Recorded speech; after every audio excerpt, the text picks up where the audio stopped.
Yo, what's up, boys? How you doing? Vizeh here. Welcome to my second channel, and today it's a different video. Usually do like some FM content over here because it's not really, prime main channel content. But this one has popped up in the last couple of hours, last day or so, and I felt like this was interesting to bring onto this channel because in recent days, actually last 24 hours, if you've not seen, Marcelo Bielsa, the Leeds United manager, has been in fact nominated in the top 3 for the best coach in the world, or best manager in the world. I think it's coach is the right term. And is it UEFA? Yeah, it's deserved as well. Good lad. Yeah, apparently so. On the line right now, I've got myself AwayDays YT, or AwayDays, or Ellis, or whatever the hell, whatever you want to call this guy. He's got like 5,000 different names. But to keep it simple, it's Ellis. He's a good friend of mine. I've known him for the last like 3-4 years. He's actually been on my channel before at Chelsea away. We lost 3-0, and that was awful. But he's a nice guy, even though I kind of dragged him to probably the worst game possible. But it was a good day out. We enjoyed, a great pie and such, and that was a great day. I often, if I'm struggling to sleep at night, I'll often go downstairs and watch that video on repeat. Because it was just us just singing the same songs over and over and over again. Like it was a bad away day, but we live and we learn. So the reason why I've got Ellis here is not only because he's a Leeds fan, but because I saw him tweet out saying that, and I'm very sure that it's not in any way sarcastic. I'm gonna make sure of this, that he firmly believes this, that it's deserved for Bielsa to be in the top 3 best coaches in the world. So I DM'd him saying, my guy, Sean Dyche, back in 17-18 year, has got more right and is more deserving back in 2 years ago to be in the best coaches in the world compared to what Bielsa has done in the last 12 months. And we thought, he scrabbled. We also thought that Bamford was pretty ugly. I think that he's pretty ugly, but he doesn't think so. And now we are here today for your guys' entertainment. Do you want me to start off with an opening argument? I thought about this last night, thinking that we should break it down into some sort of categories here, because if you just go on to a rambling thing, we mention 4 or 5 different topics at once, it may make it really hard to understand what we're really saying. So we should break down some boundaries here. By the way, as well, before I say, this link is down below in description. Are you close to 100k or around there? I tell you what, Liam, we flew to 90k. And since then, it's been an absolute car crash. We're on 94 now. I was supposed to hit 100k on my social blade in October, and now it's December and I'm on 94. You know how painful that is? Yo, honestly, bro, I hit 200k, and then since then, I gained 5k subs in the course of 6-7 months, which may sound not as bad, but for me, my ego is in the fucking bottom, mate. But you're flying now again, right? Yeah, it's got a lot better. We've getting 10, 12k in a month or something, which is amazing, and thank you all so much for that. But he's close to 100k. Good friend of mine for 4 or 5 years. I've known him since I was literally basically a freak, and I'm more of a freak, but with some cool lighting now and a better camera. That's all I am really now. So go and give him a subscription. But let's get stuck in. So Bielsa. By the way, is this Bielsa in the last 12 months? Is this a specific year? Or because mine's a season. Let's say last season. Let's see if we discredit this season, because that would help my argument more. Wait, so you want to compare the championship season then, or Bielsa? Yeah, I don't care. I mean, I guess it's really hard because I'm comparing our Premier League season to, Bielsa's championship season. It's kind of very different worlds. Yeah, I guess we can include the Prem as well if you want. I think this doesn't really affect my argument too much, because basically, we'll see. You'll see basically what my argument is as we keep going. But also, we need to, before we get into this, I also admit that Sean Dyche is an incredible manager who, if he was foreign, would have a much bigger job.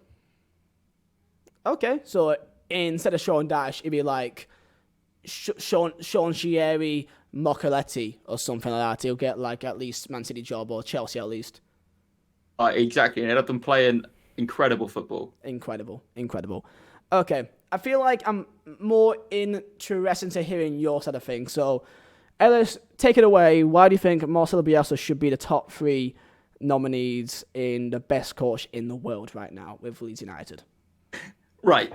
So, what a coach does, and this is what the thing is for a coach, he gets the best out of the players he has, regardless of how good they are. And before Bielsa took the Leeds job, this squad was a 14th place championship team, mid-table, no chance of going up, just a very average squad.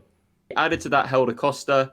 He also gave people a chance that basically had no future at the club. Click is a great example of this. Like, Click was out on loan to Holland before Bielsa came in. He brought him back, and now I would say he proves that he's a Premier League quality player. Before Bielsa, Calvin Phillips was, on the bench under Steve Evans a lot of the time. I can't even remember who our manager before Bielsa was, but we had Steve Evans at a point who didn't rate Calvin Phillips. But then Bielsa's came in. He's revolutionised the squad. He's got the best out of the players. He's got the best out of a system. And obviously, he added Helder Costa to that, as I said. Jack Harrison on loan. Melier, Kiko Casilla for last season as well. We had Melier for the second half of last season. But the less we talk about Kiko Casilla, the better. No one's getting the best out of him. He's a horrible man. But okay, fair enough. The best thing a coach can do is get the best out of the players. And I think he's turned players that would never have dreamed of being in the Premier League. Like, if you look at when we play, Luke Ayling is genuinely an exceptional right back. And he was playing for Yeovil about 5 years ago in League One. So essentially what I'm saying is, as a coach, Bielsa is exceptional. And I think the last season, and many Championship pundits have said it is the best team they've ever seen in the Championship. And also I appreciate that for a lot of people watching this right now, they're probably fans of a team in the Prem. But I also, for me, the Championship is the best league in the world because it's so unpredictable. And the fact he managed to get such consistent performances out of that team in that league is just amazing to me. He's a good lad. So I need to specify, because what it sounds like, and by the way, before Leeds fans have a go at me, I'm not saying that Bielsa is a bad manager. He's a great manager, and that he does have a certain philosophy, which is a lot more, I'd admit, more entertaining than Sean Dyche. However, it doesn't. What you just said sounds great, and that he's got them promoted. But you've said something similar to what I imagine Eddie Howe has done with Bournemouth when they got Bournemouth to the Premier League. That nothing you said maybe saying that he's a top 3 in the world best manager. Do you want a championship? Because to respond to particularly the championship, and as I said, getting the most out of your players, with Sean Dyche, he's got basically a lot more experience in the championship than Bielsa, which gives him a bit more right to, he should be a bit more accustomed to it. And in championship, 23 games undefeated. As you're a person who watches championship, you know how hard that is to not lose in 23 games in a row. That's literally playing every single team and not losing once. And I think Sean Dyche, for me, is the best for getting the absolute most out of players as well. Now, I've had a look before at Leeds, arrivals, and a lot of them aren't for a lot of money. Bamford for 7.9 million euros. It's not in pounds, I don't know why, but it's for euros apparently.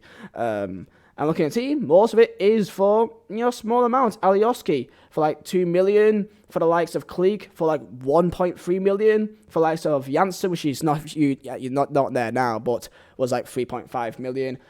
Players that's still there now. Eiling, which was literally like 700,000. Like, it is very good deals, and I've actually realised, because a lot of people that look at Leeds now, they'll look at how much they spent this year and think they've always been like that, which is like, I think it's like £95 million, so like it's touch and go around now, isn't like 100 million.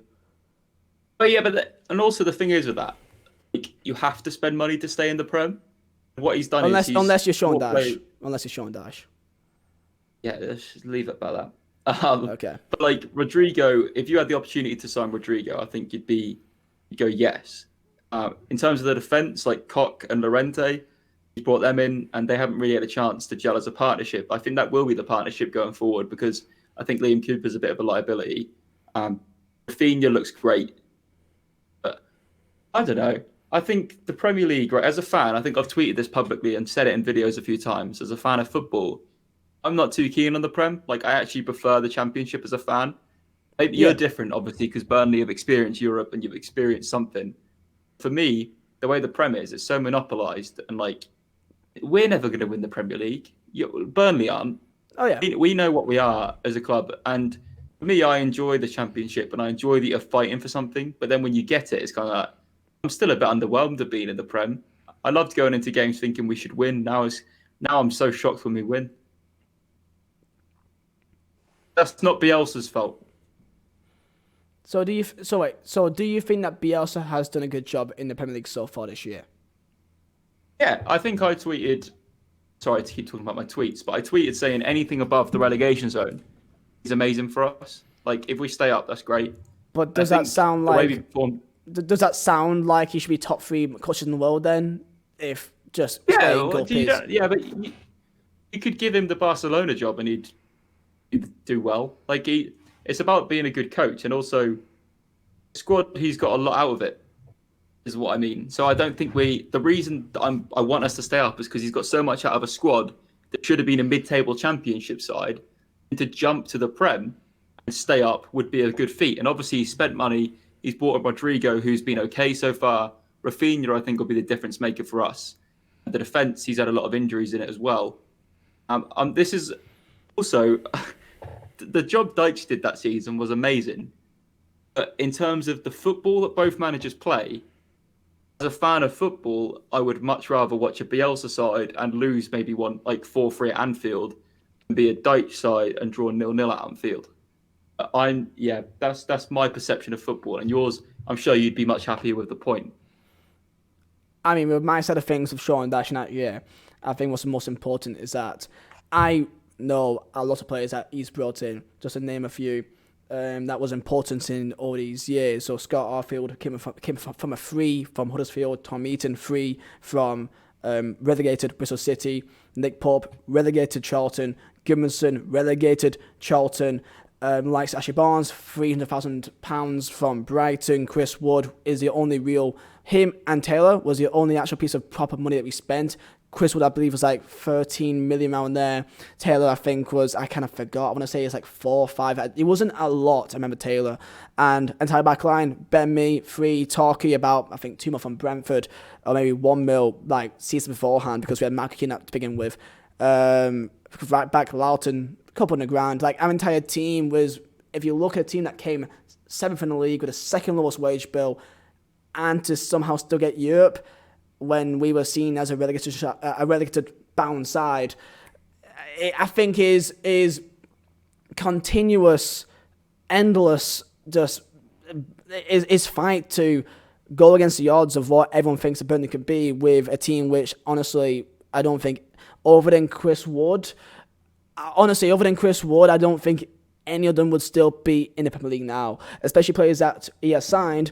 I think 4 players or 5 in an entire team right now even touched the Premier League. And the players that did are the likes of Phil Bardsley, Eric Peters, who are like 35 now and on the edge of their career. The only ones that ever had any experience was like, I've Westwood at Aston Villa, and I forgot the other guys because they're not even like that important players. Like Westwood, Villa fans wanted them out. So if I'm looking at a team now, and team is very similar from 2 years ago, it's players which has never even touched Premier League, were never been seen to be in Premier League, and suddenly now beating Chelsea away 3-2, now getting draws and points away at Anfield and Old Trafford and Tottenham, and like it's that year is for me like it's definitely not better than Leicester winning the league.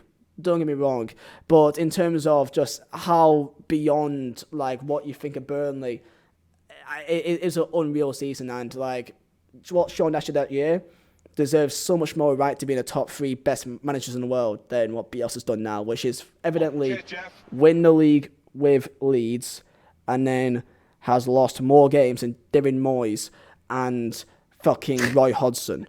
Like, Roy Hodgson and David Moyes has lost less games than Bielsa, but the same guy is now in top 3 best coaches in the world. You explain that one.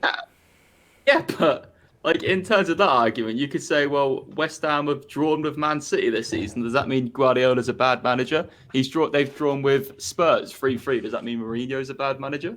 So you're currently on their Google scores. So I think right. Sorry, carry on. Just say so. Your entire point with Bielsa is purely just that because he plays good football. He has a great football philosophy, and that's because like you've not mentioned anything about like Guardiola and these people who are like praising him, and that. I think just the fact that Guardiola and these type of people praise him so highly, that's why the media has gone in this massive like arse-licking fest, saying that he's the best person in the world and all this nonsense. I also think there is a lot against him as well, though, right? Because of Leeds and the fact that he's getting so much love, which, to be honest, before the season started, I was saying to my friend Ben in the car before we kicked off at Anfield, they were talking about Leeds, saying, "Oh, Leeds can push for Europe this season." And I was saying to my friend, I was like, not one Leeds fan has said this is ever a possibility. The media have made out that this is a possibility. Yeah. That doesn't take away from the job Bielsa's done. It just means the media are overhyped us as a squad without considering the fact that our leading striker is still Bamford. And by the way, I love him. And he's not actually, he's more of like a pressing forward. But for me, like, we don't have a man that leads the line and guarantees like 15 goals in the Premier League. He scored a few already, Bamford, as obviously. I think he's great, but we don't have that star man up top. We still have Jack Harrison, who's been on loan from Man City now for 3 seasons on the wing. On the other wing, like I said, we've got Rafinha now, who's beginning to start. But in terms of options from the bench, like there isn't anyone. Like the other day, we brought on Tyler Roberts. And he barely even established himself in the Championship. So I think just because we're not pushing for Europe this season, and I think this is maybe my whole opinion on the perception of the best coach in the world, because there's no reason to say that a coach that does amazing things at a low level still can't be considered. And the reason that's why I'm such an advocate for Bielsa, right, is because I'm a fan of looking outside of the top division now, because outside of the top 6 teams in the Premier League, no one, what do we have to fight for as football fans? What actually is there? Because I know as a Leeds fan, in 10 years, we're probably going to be back in the Championship at some point. And I know that's sad, and I know people don't necessarily want to hear it. That the game that was 20 years ago is no longer there. Like, there isn't a possibility for, and I know obviously Leicester happened and that was a complete freak, and I'm not saying that can't happen again, but for me, there isn't this chance to push on and do amazing things. But that doesn't mean that managers who aren't in the top league can't be amazing. Oh yeah, of course, of course. Preach it, sister. But I guess to be in the best of the best, you kind of have to be for the best teams, don't you agree? No. It's like having Maciej Vizeh score 27 goals in Championship. Like, it's like seeing him in the nominees like the best strikers in the world. Or like let's say some mad fucking league like in India, some guy gets like 40 odd goals in India, like just because he's amazing at one league over there, doesn't mean he should be in like the nominees of this. Because like I know your point, and maybe I'm doing a complete stupid comparison there. To be fair, thinking about it now, but to being the best of the best, it's going to be comparative to what have you won that year. And he's up against Klopp, who won the league by like 18 points. And then with, I forgot his name, but the Bayern Munich manager, who she won everything that there was to win. So like, No, I'm not saying he should beat them. That it'll be Kovac who wins it.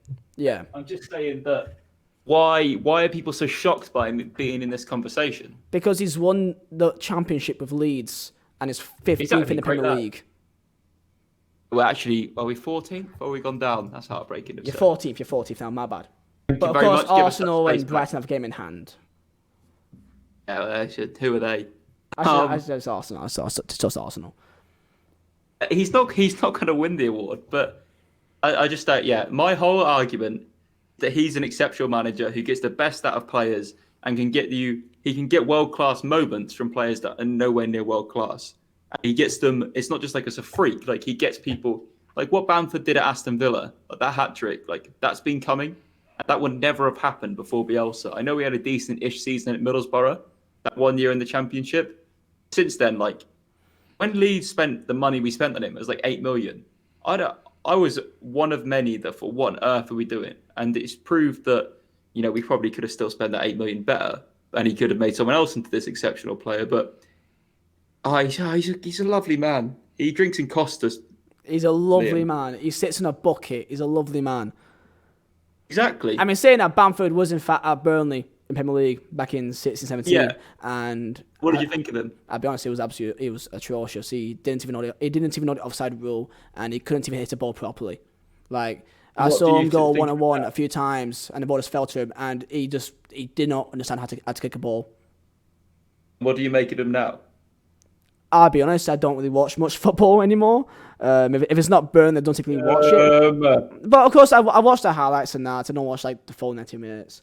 And of course, he's a lot better than what he was at Burnley, obviously, despite his stats alone. And there we go. End the video now. Thank you. You've proved a point. I'm off. I'll speak to you tomorrow. Have a good evening. As simple as that, yeah? Simple as that.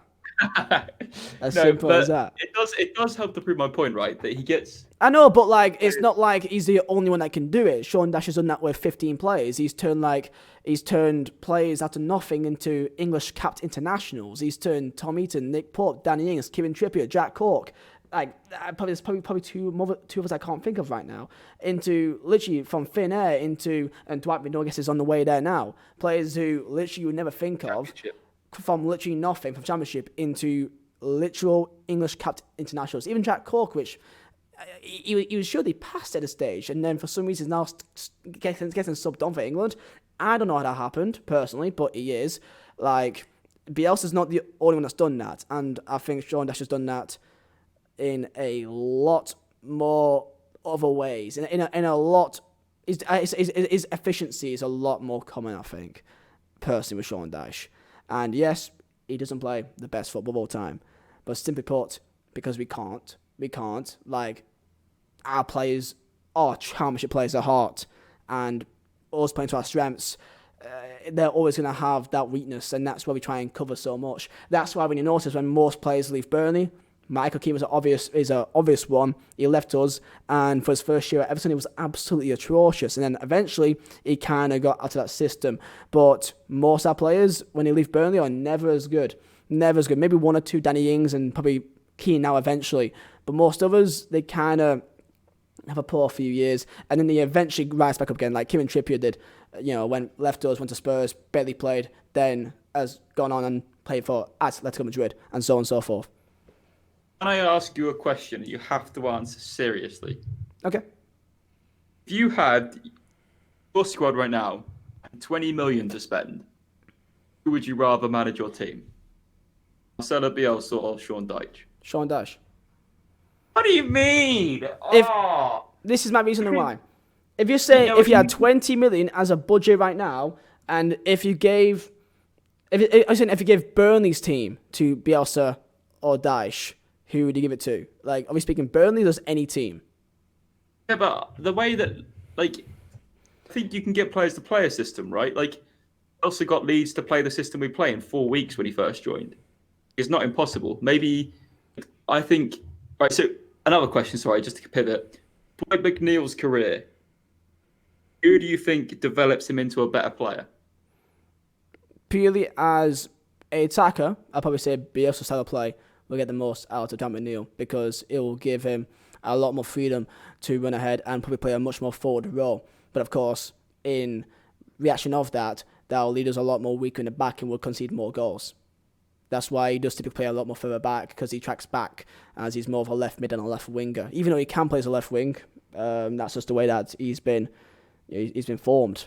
So that's the way I see it with Dwight McNeil. He would be a lot better of an attacker with Bielsa, but he won't be as complete as a player than what he'd be with Sean Dyche. Sean Dyche works with not just his attacking style, his dribbles and his shooting, but also his work rate and his physicality and his intelligence of the game. I've never actually realised how smart our players are, because I think we take that for granted, that how smart our footballers when they do the right pass and when they dribble at the right time. And my best comparison is that we had George Nkulu. He was a loan player, French winger from Spurs, and I think he's going to have to go play for Monaco now, or team in France. And he was completely idiotic because you could see an obvious pass, but he then decided to take on 3 guys at the same time just because he thought that he can, and we lose the ball. He lost the ball like 18 times in one game and in one half, and I was like, I'm not used to seeing this. Because even though you may think, oh, okay, you can take a man on, it's exciting, most times you can't do that in football unless you are some god player like a Ben Rama or a player like that who can take on men like the nothing. And I think that it's not only an attacking player, but intelligence is very important in terms of being a complete footballer. Better play. But I don't think either of us have actually. If we're comparing recent years and you're saying 20 million between dashing Bielsa, I can look at what Bielsa has done in this window, and I don't think there's one. I think there's one player in there which has actually been a good signing for you so far, or maybe two. Rodrigo's not hit it. Koch has not hit it. Llorente's not hit it.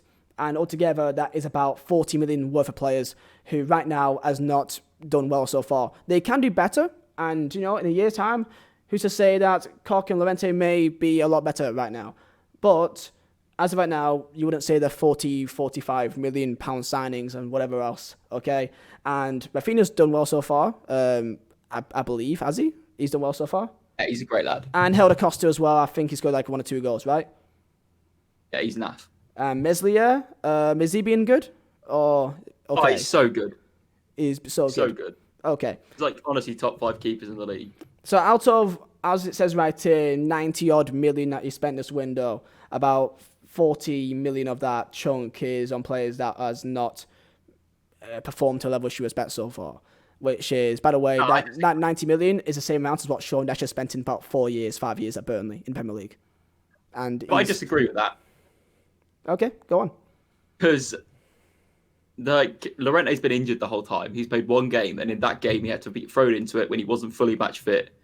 He only played 1 game for us because he's been injured. Okay. So yeah, you could argue he hasn't done well, but he's been injured. Okay, Llorente, that makes more sense. In the deep end. Why do we only have like 3 centre halves? What a mentalist. Cox had to be thrown in because of injuries. No, not injuries. He's just thrown him in. Good lad. He's done all right. I think it's hard to judge Koch because he's alongside Cooper, who's a defensive partner. I don't think he's cut out for this level, although he's the club captain, and I think he's done well for the club. Can't judge Koch by being alongside him. I think judge them two as a centre half. You'd have to judge them together, and like obviously Llorente's not been fit, so I'd wait. I'm gonna reserve my judgment until I see Koch and Llorente together.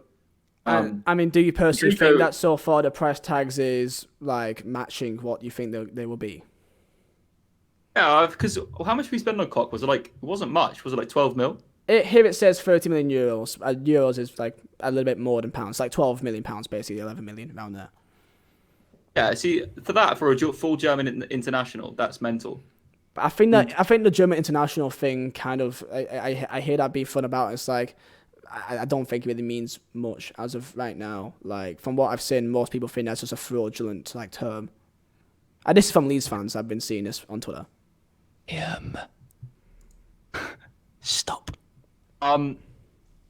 Rodrigo is very clearly the best footballer at the club, and just doesn't, for whatever reason, but when he was looking great, and then he got COVID. Then in the game against West Ham the other night, which is his first start since he got COVID, he looked a bit naff. So I'm kind of reserving judgment there. But like, he's so clearly, when he gets the ball, he's always trying to make things happen. And like, you can clearly see he's the best player at the club in terms of that sense. Yeah, that's what you expect though when you spend like 25, 27 million on a player though, right? Like, that's what you should expect to be that main player. That's not a lot in the modern market. That's not a lot. Yeah, no, exactly. That's my exact point. And when Sean Nash is losing 10 million to get a single player to be a guy like Rodrigo who would bring the team forward, doesn't that make it even more like impressive? Yeah, but he hasn't done that this season. What, Sean Dyche? You've won once. Yeah, this entire window we've spent £900,000 on Dale Stevens. That's simply because we're going through a takeover right now, and I think I always will say that it's the tale of two evils. I feel like the chairman right now is worried of spending too much money because he knows that there's a takeover happening on the corner, and Sean Dyche is very, very specific and in other ways strict on the players that he would want at his football club in terms of what kind of players and personalities is just as important as what their actual ability is. And Dale Stevens is literally just a backup player. Imagine being a Premier League club spending 1 million. Like, I'm pretty sure League One clubs spend more than that right now, and we're apparently expecting to stay up. It's unreal. Last year I spent 10 million, 11 million, and that was literally just on Brownhill and Peacock Farrell and Eric Peters, which that's it. We spent 2.5 mil on Peacock Farrell, and he's just a backup. But to be fair, I do think he could have potential for the future if Nick Pope does go to a Chelsea one day. The year before that, Vizeh, who I think should be given more. Joe Hart, what a waste of money that is. And Ben Gibson, which is, for me, the only one like black sheep of what is otherwise some great season after season of unreal signings from Sean Dyche, which is like 50 million on Ben Gibson, which is an absolute waste of money. Even though I do think he's actually a right player, he's kind of just not put a good name for himself. And I mean, I could go on and that, but I feel like the fact that Leeds have spent more money in one window as what Sean Dyche has in 4 seasons it is what it is. Like, that for me just shows the impressive job that he's been doing. And even though it's not as good football, end of the day, when you look back on seasons in 5 years' time, you think of the wins and you think of the points and you think of where you was in the table, and you don't really think about the football because you just care about that one moment when you start going fucking mad because you go into Europe. Yeah, I mean, that is one of the saddest things I've seen as like a neutral is I really wanted you to get the group stage. Because imagine financially as well, like you'd have been I don't even know where you'd have been as a club right now. If you could have been like a top half solid club all the time. Because if you'd have got like your reputation as a club, this is purely from like me playing FM. Your reputation goes up, you get more money for the group stage. If you get out the group stage, players are more likely to come to you because you got European football. So yeah, and also, like I said before, I really don't discredit the job Dyche did. And it's a very hard one for me to win because, but in my opinion right now, Bielsa, this is also saying, wait, so what season do you say Dyche should be in it? This 17-18? 17-18. Like, would you agree that year is a lot more impressive and deserving of being a manager of the year than what Bielsa has done so far? No.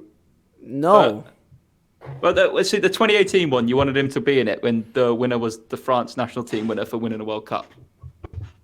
Yeah, 17-18 year. Yeah, same year as the World Cup. Well, the end of that season anyway. He's never going to be considered for that because Gareth Southgate was in the top 10 that year. That's mad. I never actually looked at like if he was in the standings or even in contention. I feel like I remember there was talk about him being nominated for the Manager of the Year, which I feel like he had to be for Premier League. For Premier League, it was between him and like that was the same year that I think Liverpool were like there was second ones. I think it was just Pep. I think it's Pep Guardiola. Was that Centurions? That was Centurions, wasn't it? That's the one. That's the 100-point season though. Yeah, Centurions. So like, I thought that. I remember that he was in like nominee for like the top 3, basically, the top 3 of like the Manager of the Year for Premier League, which I feel like he definitely deserves. I think from that year. Yeah, and I also think looking at the different years, right? Like your year, you had Deschamps who'd won a World Cup with France, the Croatia manager who took them to a World Cup final. You had Zidane who won like his 3rd or 4th Champions League in a row. Pep got 100 points at Man City. Klopp took Liverpool to the Champions League final.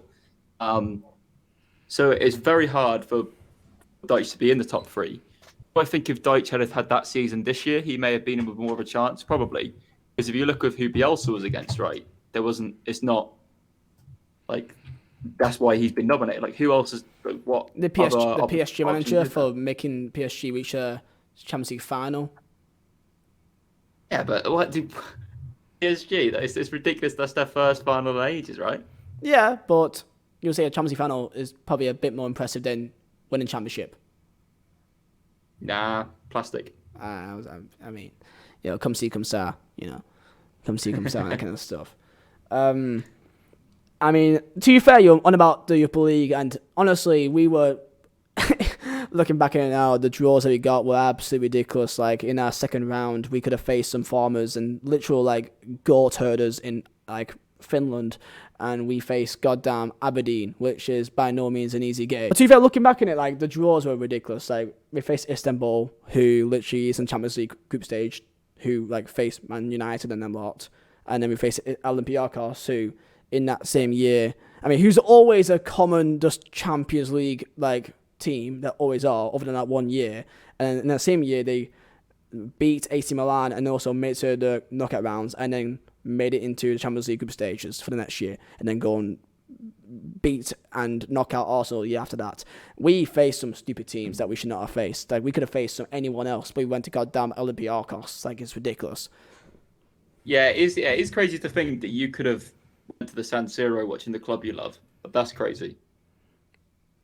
Yeah, but that I mean, I'm never going to see that in my lifetime. I think the sad truth about football, which is why, I mean, right now Burnley are currently in I think 95% almost completed to get a takeover by an American company called AOK Capital. £200 million takeover, which may sound like a lot of money, but we would still be the 19th poorest team in the Premier League. It's crazy, isn't it? Like, also, like, you need to. This is away from the debate now, but like, for a place like Burnley, right? It's more about what it does for the city rather than it does. Because you're not going to win anything, right? But the money I imagine it brings to the city and what that can do for people's lives is the biggest win of being in the Premier League now. For example, I don't live in Norwich anymore, but whenever Norwich were in the Prem, tourism and people that actually came to Norwich, it's mental compared to what it is when they're in the Championship. Because you're suddenly a household name, and people are like, oh, I'll go to Norwich. That's where Norwich City play. I can imagine it's done amazing things for Burnley as a place, and like potential opportunities in the future for people. That's the win now for clubs that aren't big clubs, to provide opportunities and structure and money. Yeah, and also like it helps out in terms of like more fans for the future as well, because like exactly. I'm born in Burnley, but I'm raised in a place called Balfour, which is like 5-minute drive from Burnley. Basically, it's a village, and in my village, which is literally 5 minutes from it's fucking Burnley, and in my primary school, high school, most people are Man U fans. More people are Man U and Liverpool because they were like 45-minute drives away. So it gave them enough reason to say, yeah, I'm a Man U fan. Oh, really? Are you? Oh, yeah, I'm like less than an hour away. I might as well be a Man U fan, even though there's literally Burnley on your doorstep. And like, ever since like nowadays, like you have no idea. And this may sound really dodgy, mate. So wait for this. But I do get a smile on my face when I see like, for God's sake, when I see like a group of like young lads with like Burnley shirts, like it kind of makes me happy thinking like they actually supporting their local team and they're from Burnley, they're proud to be Burnley. Like I get a smile on my face thinking like growing up it was all because this was like prime Man U of Ronaldo and Liverpool of Steven Gerrard and Fernando Torres and fucking Yossi Benayoun, you know what I mean? Like that was of course a lot more enjoyable to look at than fucking Adi Akinbaye and Andy Gray. Exactly, and I just think that's what we win now. I mean, obviously Leeds are a massive name, and maybe obviously Radri Azani's there. So to be honest, like obviously it's not. I don't think this is me being like. But this is, by the way, not something I really care about having anymore. Like I think maybe we might for Leeds and Burnley the same. We might win an FA Cup one year or a Carabao Cup. Our best chance of Europe is getting in the Carabao Cup or getting in the new UEFA Conference League thing that's coming out. And for me, that's fine. Like I don't particularly think like Leeds are going to be in the Champions League again. And if we are, then great. But it's not going to mean any more to me than it would if we were in the Europa League. Like I actually love the thought of being in the Europa League. So that's all we can hope for is a cup run and Leeds to Europa League. And I think it's going to be hard for a lot of Leeds fans to come to terms with that right now. And I think there maybe is the structure and the place to go put some more money into the club with a different owner, maybe. For now, in the current setup of Radri Azani, I don't see us doing anything other than being mid-table side in the Premier League. And, that's probably going to be slaughtered for saying that. But that's my opinion.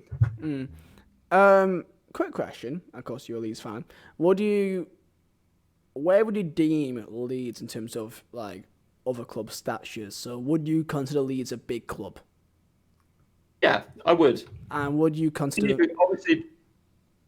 What teams would you exactly compare them as a pure size? Because I've done many videos into what it size of clubs, and I got my own personal opinion. You may be surprised by what I say, but I'm just curious about your opinion on it. I think more so for a household name, like a global club. Like more people are going to know of Leeds United still than like Brighton. Like if you are someone, well, yeah, I mean Brighton's won nothing, of course. They've won literally nothing. Like Southampton, more people will say Leeds than Southampton. More people will say Leeds than Wolves, I'd still say. It's probably close at this point because Wolves, more so modern day, are a bigger name than Leeds. I'm not going to hide that. But clubs like Newcastle are a massive club. Leeds are a massive club. Arsenal, Everton, West Ham are a big club. And New Man City, obviously Leicester are now a big club because of what they did in the Prem. And obviously like Liverpool, Chelsea. I mean, I personally wouldn't call Leicester a big club. I'll put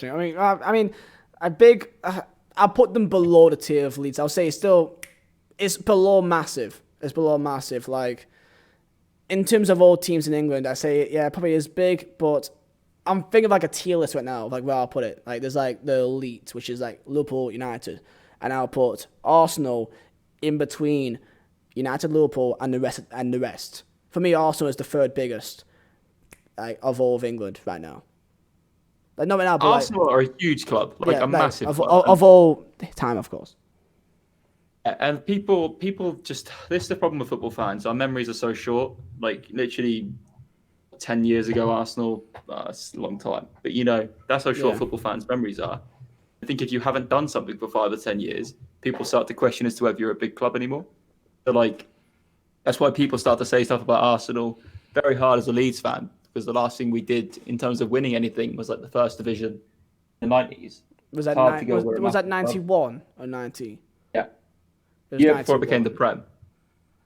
The year before football died. The year before football died. Jeez. Yeah, see, for me right now, right, it's just basically my perception of football is the Championship is huge, the league, and I worry that the leagues are going to get more and more monopolised to the point where the Championship almost becomes impossible to stay up once you get promoted out of it. Because the established Premier League teams will eventually spend on so much money that it's going to be so hard as a Championship team to come up and stay up. It's kind of already at that point. Like if you look at the table right now, and the bottom 6 is all 3 teams that came up, and I think that's just how it's going to be going forward. If you look at teams like Wolves, Palace, Villa, obviously Villa came up last season, like Southampton, West Ham, Everton. They're not going to go down. And then you add the big 6 on top of that. So the only teams really that could really go down this season is either Leeds, Brighton, Fulham, Burnley, West Brom, Sheffield United. And that's it. So we're all fighting for the same thing. And funny you say that is that all those teams you mentioned are all teams that's been promoted in the last couple of years. Burnley's been there for the longest time in the last of those 6, consistently. Exactly. It supports my point because you haven't thrown money at it. And if you don't throw money at it, then you're fighting a battle where you're eventually going to go down, whatever you do. Like you've been, like even look at Sheffield United. Everyone was really praising them for staying up, and the bubbles burst. And I don't. Although I think Chris Wilder is a great manager, and the job he did last season deserves incredible amount of plaudits. And I think they'd be stupid to get rid of him. It's just fighting a losing battle unless you throw money at it. So if you throw money at it and it goes wrong, you're in a horrible position. So it's a horrible league, I think, at this point for clubs like us. Yeah, especially because of the fact that I personally have been falling into love with football like a lot since COVID hit. Because for me, football isn't really like watching a game; it's going to the games, and I'm probably one of the best people to speak about it because before COVID hit, I pretty much missed no more than 10 games in the last 5 years for Burnley in the Premier League and Cups anyway. I'm not talking about friendlies. And as a YouTuber, most FIFA guys anyway, especially, they don't go games, and if they do, it's to one game for the FA Cup semi-final for Man United each year, it seems like, and usually those tickets are free as well. I personally, for me, football is representing your club, representing your area. I don't give a fuck about being a Man U fan if I don't go to games. There's no point of it. Like, you are your area. When I go to away games, I'm not thinking, I want to see us win. Of course I am, in the back of my mind.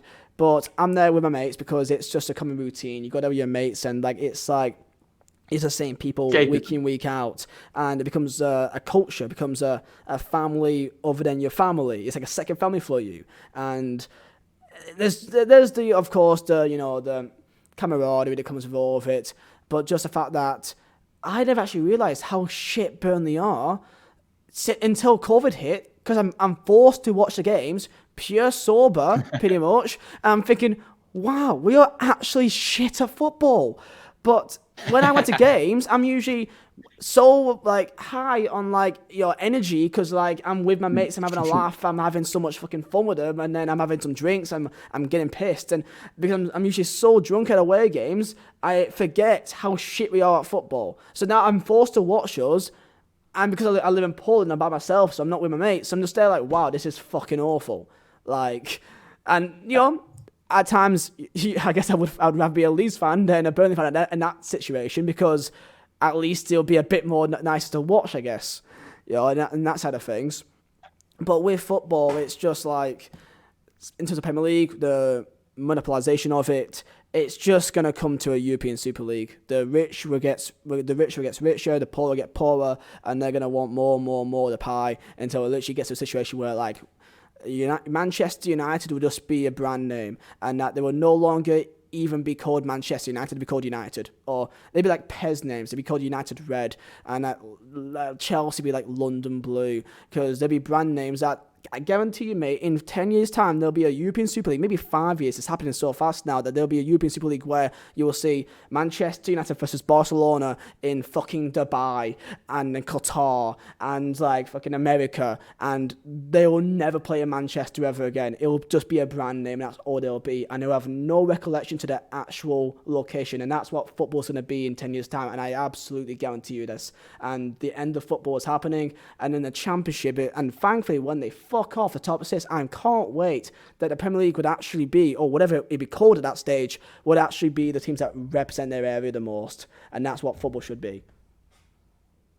I agree, Liam. Preach it.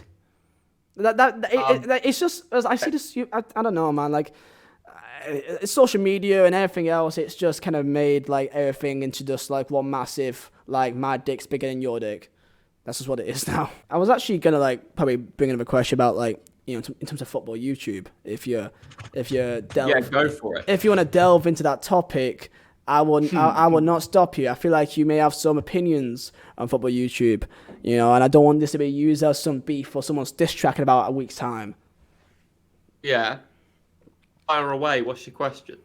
I've just typically just what's your thoughts, what's your opinions about FIFA YouTube? Of course, you've been more into the in real life football stuff. I've been in it as well, but you're a lot more exclusive to that than me. I'm also FIFA as well, probably more than that than so. So, what's your thoughts on the current state of footballing YouTube, the world of it, and what it's become to what it used to be? So I started. I'll talk about FIFA YouTube as well first. I actually gave FIFA a chance this year. Like I put quite a few hours into it. I played some foot champs. Not fun. Just a waste. I came away. I played a weekend of foot champs, and I thought to myself, "This is a waste of my time. Like I have just wasted about 12 hours of my weekend here, and it's not fun. You don't enjoy it." And like I remember, like my favorite FIFA of all time was FIFA 12 because it was so fun. Like, and I don't know whether maybe it is a better game than it was back then. And I was looking through my nostalgia because I'd get home from school and I'd play it and with my friends rather than just, you know, I think we have different lives now. Maybe that's why, maybe that's part of it. It's like when everyone's like, oh, COD 4 is the best COD of all time. Then they remade it. And everyone was like, oh, this isn't great. And I think that's because you no longer are in the same mindset you were back then. I'm getting so deep. Like when you had nothing to care about. And like now I play a game of FIFA, but I've also got bills to pay. I've got a job. I've got like other things to worry about rather than just having a laugh with my mates. So but FIFA YouTube, like it's good to see that you're doing well. It's good to see the space is like still there and still to see like people like the Pempers are still playing it. And it's good to see like the world of JC like coming out and saying like about FIFA points because it is ridiculous. I think that's what made me a gambling addict, to be honest, when I was back in the day with FIFA points. So do you have experience with putting points in a game? Oh, FIFA 12. From between FIFA 12 and FIFA 15, I'd probably say upwards of 1,000 I put on easy. Over those 3 years, you say? Yeah, and it wasn't a job. It was just just did it, and then I transferred into actual gambling. So that was me, and then like gambling was much worse. But in terms of the space on YouTube, and football YouTube right now is in a place where it's healthier than it's ever been. In terms of views. Maybe not so for myself. I don't know what's happened, but I was doing really well and it's kind of dropped off a bit recently, which is fine. Like I've had a good year. For me, in terms of YouTube as a whole, like I've always kind of done YouTube to get into presenting. So yeah, like for me, I'm not too concerned about like if my views drop a bit or what the consensus is of the space. Like I've always kind of stuck to my own way. It's probably which is why I'm not a bigger channel as I should have been. Because back in the day, I would never clickbait my videos. I'd never put thumbnails on. And since I've started doing that, things have picked up a lot quicker for me. And like I've been given more opportunities to do things I want to do. So shout out to like people like Theo that managed to catch on to the fact that they should do that at the start. And I think maybe me and him would be in not the similar positions, because obviously he's got him and his dad, and they've grown the channel really well. I think I'd be in maybe a close position to what I am right now in terms of the views, in terms of like subscriber growth. I think if I'd have played the game a bit better when I was younger. I don't necessarily agree with this. Is, by the way, this is not about Theo. I've just mentioned his name last. Just need to make that clear. In terms of like football vlogging, there's a lot of people that do it now that just make the game uncomfortable for actual fans. Like for you know this from experience. Like you go and do it, and it's fun, and like you don't.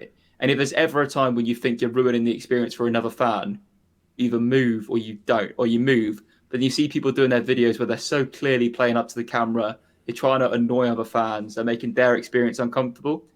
That makes me annoyed, because then people are there just to support their club, because you're clearly there to maybe support your club, but you're there to make a video, and you're ruining other people's experience of the game that they've paid their money to go and see. I'm trying to think of like I don't personally know like who you're on about, because I don't really watch many football vloggers nowadays. Like I know your stuff, I know Theo's stuff, I know like Smith and like maybe George McKellier. That's really it that I know, and of course I've got good. I don't want to say that I was one of the first people that started doing like football vlogs. I wasn't, was I? I don't know. I think it was like not the first, but like, I think it was like the first like 10 or 15 or so, because I did like 5 years ago when we was in Premier League, and it was Burnley versus Stoke, and that was a game that pretty much sent us down back in 2015. I started doing it, and at first I was absolutely terrified. And like it got into a thing that it was like a side bit of my channel, because it was like FIFA, but I did Burnley career mode, and I thought, I go Burnley games anyway, so I thought, okay, I'd do like a video with my shitty iPhone 4, and I'd put it up on YouTube, and I thought, okay, and kind of built into a thing which people enjoyed a bit more, because I then built it into more of a, I know many Burnley fans who can't afford to go games, or cannot go games because of work, or because they got children, or because of financial issues, or whatever else. So I always thought that my videos help people to go and experience, what it's like to see a 90-minute winner, at a Burnley game away at Watford. Then, because they can't afford it, that's the closest they can get to it. And that's why I did it, and that's why I continued to do it. It's like, not only that is sort of getting some alright views, even though at first it was awful. It was like, 1,000 or 2,000. It was anything special. And that's when I get people that say I do YouTube for like, money. My guy, I did YouTube for like 4 or 5 years, and I uploaded like 900 videos, and I didn't earn a single penny. I don't earn a single penny. Maybe not 900. Like I used like 400 videos, around there, 300 videos, and I did not earn a single penny. And like that's like just one thing I want to say there. But yeah, I can't imagine being a football vlogger and like making it uncomfortable. You said that these people, they like start screaming and shouting and sort of ranting in the middle of everything else, so they like start jumping. Like, what do you mean make them uncomfortable?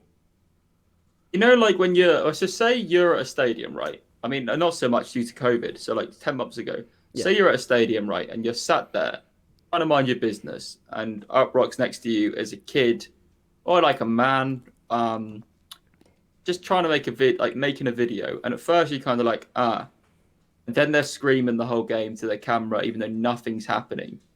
They're trying to find opportunities to annoy people in the stands to get a reaction from them for their video. At that point, a person isn't there attending a game. They're there trying to get a piece of content, and not that annoys me. And like I said, it's not people like Theo. Credit to him, has smashed it. So yeah, I can see what you mean. So like when like there's nothing going on and you're just there screaming, kind of ranting, when there's no real reason to, and it's just kind of more like annoying, like a random just kid just screaming in your face, pretty much. Exactly. And that's my opinion. On the general space, I think football is still set to blow on YouTube. Like, it still doesn't. It's not that it's the biggest sport in the world, and there's no channels really with 1 million subs other than like Spencer. But Spencer made his name by doing FIFA and then pivoted to football. Yeah. So there's no one is just made. There's obviously Arsenal Fan TV, but that is what it is. I mean, what's your thoughts on Arsenal Fan TV? You like, is it like a lot more common now, or what? I just don't. It is what it is, isn't it? It's not for me. It's never gonna be for me. Yeah. To be honest, yeah. I can't believe it's still as popular. It's the same thing on loop. I guess football is though, isn't it? So I guess I can see it, but yeah, not for me. Okay. This is kind of just like transition to like a podcast sort of thing. Thinking like, is there any of like little topics to like mention? Because we've been doing this like an hour now, so like I do appreciate your time. To be fair, but I guess just go back to where we've all started. Sean Dyche is better than Bielsa. Simple as that. Okay. Yeah, that can be our closing point. That we got nowhere. This is the problem with arguments and debates, right? No one ever agrees with the other person at the end of it. You just both sort of say your opinion angrily to each other. But that's all I'm able to say. My beats have died. They are beats. What a lad I am. Wow, some beats. Thank you for having me on, Liam.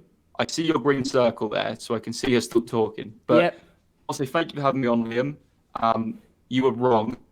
Been emotional, and I'll speak to you very soon. Bye. What an arsehole. Oh my god.